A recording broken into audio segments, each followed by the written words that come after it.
Mutual ഫണ്ടിൽ നിക്ഷേപം ആരംഭിക്കണം എന്ന് വിചാരിക്കുന്ന തുടക്കക്കാരെ സംബന്ധിച്ചിടത്തോളം അറിഞ്ഞിരിക്കേണ്ട വളരെ പ്രധാനപ്പെട്ട കുറച്ച് കാര്യങ്ങളെക്കുറിച്ചും നിക്ഷേപിക്കുമ്പോൾ ശ്രദ്ധിക്കേണ്ട കാര്യങ്ങളെക്കുറിച്ചും ഒക്കെയാണ് ഈ വീഡിയോയിൽ പറയാൻ പോകുന്നത്.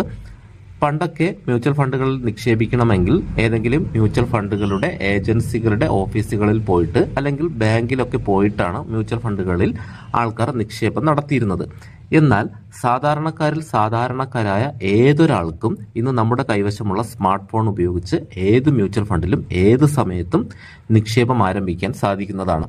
പ്രധാനമായും രണ്ട് രീതിയിലാണ് നമുക്ക് സ്മാർട്ട് ഫോൺ ഉപയോഗിച്ചിട്ട് അല്ലെങ്കിൽ നമ്മുടെ വീട്ടിലുള്ള ഇന്റർനെറ്റ് ബന്ധപ്പെടുത്തിയിട്ടുള്ള കമ്പ്യൂട്ടർ ഉപയോഗിച്ചിട്ടോ മ്യൂച്വൽ ഫണ്ടുകളിൽ ഇൻവെസ്റ്റ്മെന്റ് നടത്താൻ സാധിക്കുന്നത്. ഒന്നാമതായിട്ട് ഏതെങ്കിലും മ്യൂച്വൽ ഫണ്ട് കമ്പനിയുടെ മൊബൈൽ അല്ലെങ്കിൽ ഒഫീഷ്യൽ മൊബൈൽ ആപ്പിലൂടെ നമുക്ക് ആ കമ്പനി നടത്തിക്കൊണ്ടിരിക്കുന്ന മ്യൂച്വൽ ഫണ്ടുകളിൽ ഏതെങ്കിലും ഫണ്ടിൽ നമുക്ക് ഇൻവെസ്റ്റ് ചെയ്യാൻ സാധിക്കുന്നതാണ്. ഉദാഹരണത്തിന് ആക്സിസ് ബാങ്കിന്റെ അല്ലെങ്കിൽ മോട്ടിലാൽ ഓസ്വാൾ എന്ന് പറയുന്ന കമ്പനിയുടെ വിവിധ മ്യൂച്വൽ ഫണ്ടുകളിൽ ഇൻവെസ്റ്റ്മെന്റ് നടത്തണമെങ്കിൽ ആ കമ്പനിയുടെ മൊബൈൽ ആപ്ലിക്കേഷൻ നമ്മൾ ഇൻസ്റ്റാൾ ചെയ്ത് രജിസ്റ്റർ ചെയ്തുകൊണ്ട് നമുക്ക് ആ മ്യൂച്വൽ ഫണ്ടുകളിൽ നിക്ഷേപം നടത്താൻ സാധിക്കും. രണ്ടാമതായിട്ട് വിവിധ കമ്പനികളുടെ മ്യൂച്വൽ ഫണ്ടുകളിൽ നിക്ഷേപം നടത്താൻ സഹായിക്കുന്ന ബ്രോക്കർമാരുടെ ആപ്പുകൾ ഉപയോഗിച്ചും നമുക്ക് മ്യൂച്വൽ ഫണ്ടിൽ നിക്ഷേപം നടത്താൻ സാധിക്കും. ഇവയിൽ ഏത് മൊബൈൽ ആപ്പ് നമ്മൾ തിരഞ്ഞെടുത്തിരുന്നാലും നമ്മൾ നിക്ഷേപിച്ച പണം മ്യൂച്വൽ ഫണ്ടിൽ എത്തിക്കഴിഞ്ഞാൽ നമ്മുടെ ബ്രോക്കറുടെ മൊബൈൽ ആപ്പിനോ അല്ലെങ്കിൽ കമ്പനിയുടെ മൊബൈൽ ആപ്പോ യാതൊരു വിധമായിട്ടുള്ള പങ്കുമില്ല. നമ്മൾ പണം പിൻവലിക്കുമ്പോൾ നിക്ഷേപിച്ച മ്യൂച്വൽ ഫണ്ടിൽ നിന്നും നേരിട്ട് നമ്മുടെ ബാങ്ക് അക്കൗണ്ടിലേക്കായിരിക്കും ഈ പണം വരുന്നത്. അതുകൊണ്ട് ഇവയിൽ ഏത് രീതി മുഖേന വേണമെങ്കിലും നിങ്ങൾക്ക് മ്യൂച്വൽ ഫണ്ടുകളിൽ നിക്ഷേപം നടത്താൻ സാധിക്കുന്നതാണ്.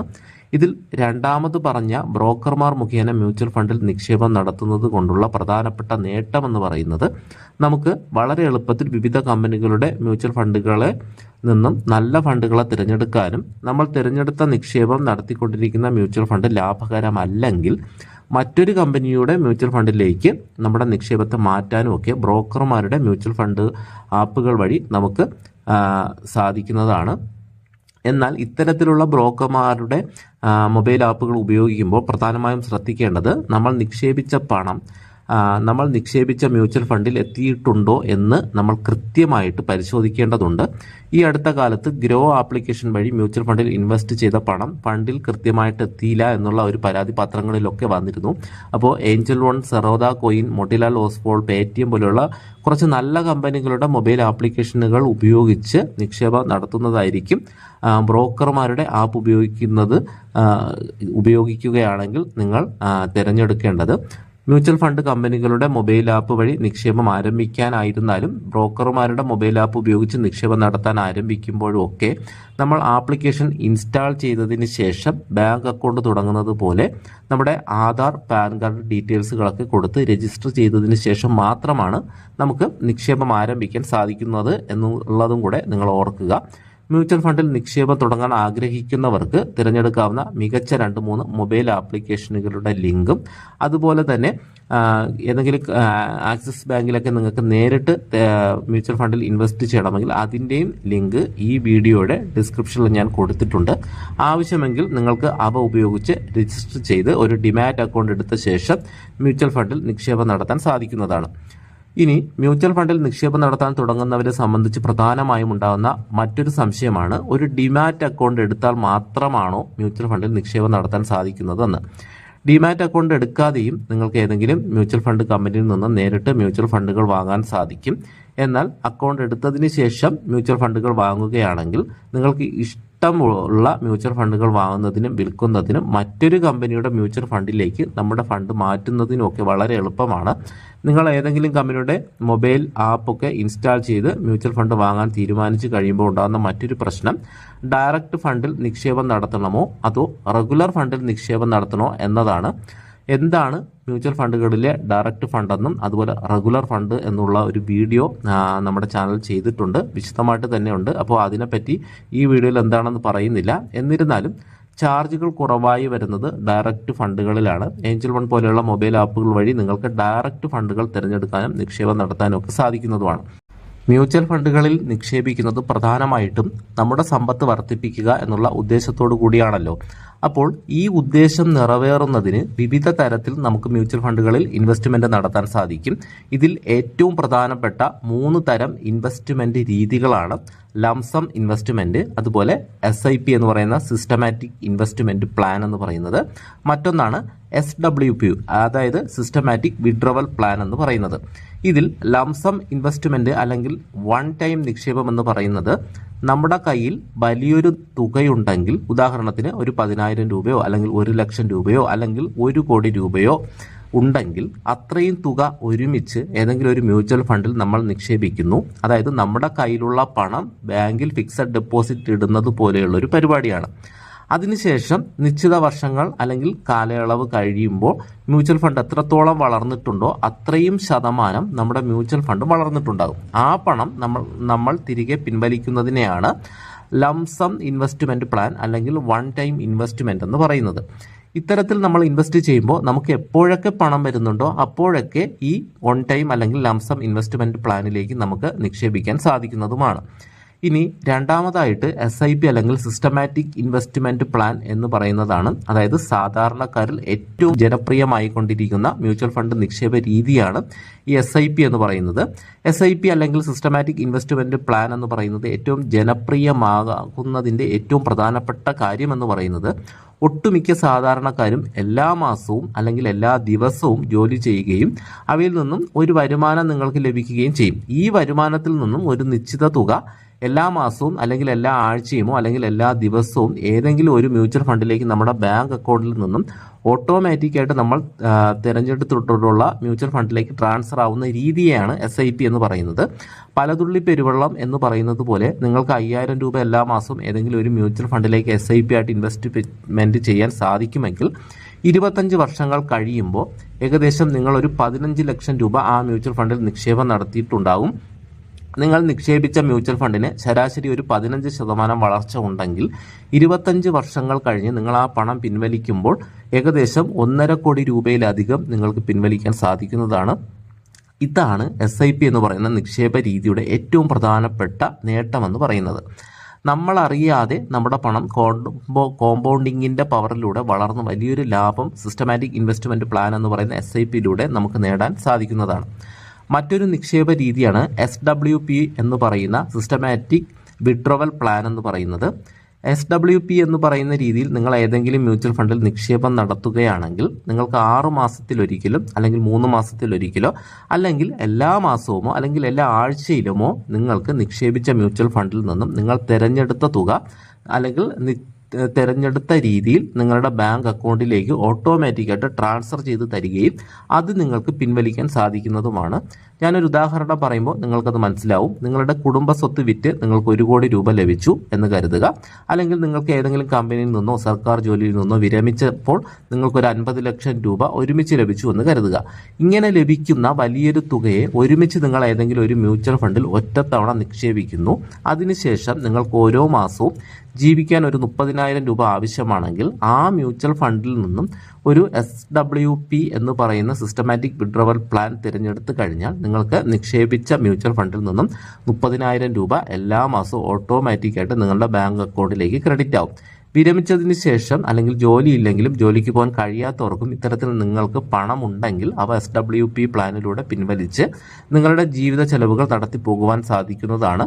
SWP എന്ന് പറയുമ്പോൾ പറയുന്ന പ്ലാൻ മിനിമം 50 വയസ്സ് കഴിഞ്ഞവർ SWP ഒക്കെ തുടങ്ങുന്നതായിരിക്കും ഏറ്റവും നല്ലത്. കാരണം എത്ര വലിയ ലാഭം തരുന്ന മ്യൂച്വൽ ഫണ്ടിൽ നിങ്ങൾ നിക്ഷേപം ആരംഭിച്ചിരുന്നാലും SWP പ്ലാനിലൂടെ നമ്മൾ എന്ത് ചെയ്യും, പൈസ പിൻവലിച്ചു കൊണ്ടിരിക്കുമ്പോൾ നിങ്ങളുടെ നിക്ഷേപം കുറയാനുള്ള സാധ്യതയുണ്ട്. അപ്പോൾ എത്ര വളർച്ചയുണ്ടെങ്കിലും നിങ്ങളുടെ ഫണ്ട് കുറഞ്ഞുകൊണ്ടായിരിക്കും വരുന്നത്. അപ്പോൾ കുറച്ച് പ്രായമായവർക്കൊക്കെ ജോലി ചെയ്യാനൊന്നും കഴിയാത്തവർക്ക് ഇത്തരത്തിൽ നിങ്ങൾക്ക് നല്ല രീതിയിൽ പണം ഉണ്ടെങ്കിൽ അവ ഉപയോഗിച്ച് ചെലവുകൾ നടത്തുന്നതിന് ഉപകരിക്കുന്ന ഒരു രീതിയാണ് മ്യൂച്വൽ ഫണ്ടിൽ SWP എന്ന് പറയുന്നത്. ഈ പറഞ്ഞ കാര്യങ്ങൾ നിങ്ങൾ മനസ്സിലാക്കിയ ശേഷം മാത്രമായിരിക്കണം ഏതെങ്കിലും ഒരു മ്യൂച്വൽ ഫണ്ടിൽ നിക്ഷേപം നടത്താൻ തുടങ്ങേണ്ടത്.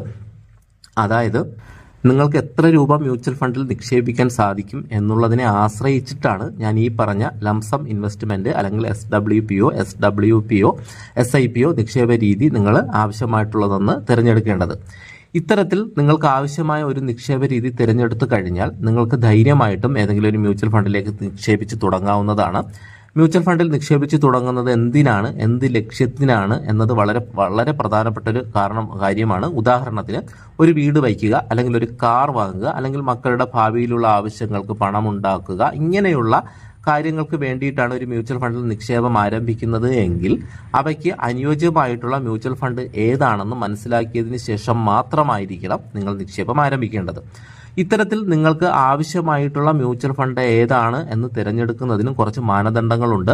നിങ്ങൾ നിക്ഷേപിക്കാൻ തിരഞ്ഞെടുക്കുന്ന മ്യൂച്വൽ ഫണ്ടിന്റെ കഴിഞ്ഞ കാല ചരിത്രം എന്താണ്, ആ ഫണ്ട് കഴിഞ്ഞ കാലങ്ങളിൽ ലാഭകരമായിട്ടുള്ള ഒരു ഫണ്ടായിരുന്നോ എന്ന് നിങ്ങൾ മനസ്സിലാക്കണം. അതുപോലെ എത്ര ശതമാനമാണ് ഓരോ വർഷവും ആ മ്യൂച്വൽ ഫണ്ടിൽ നിന്ന് ലാഭമായി കഴിഞ്ഞ കാലങ്ങളിൽ ആൾക്കാർക്ക് നേട്ടമുണ്ടാക്കി കൊടുത്തത് എന്നുള്ളതിന്റെ ചരിത്രവും നിങ്ങൾക്ക് മൊബൈൽ ആപ്പുകൾ വഴി മനസ്സിലാക്കാൻ സാധിക്കും.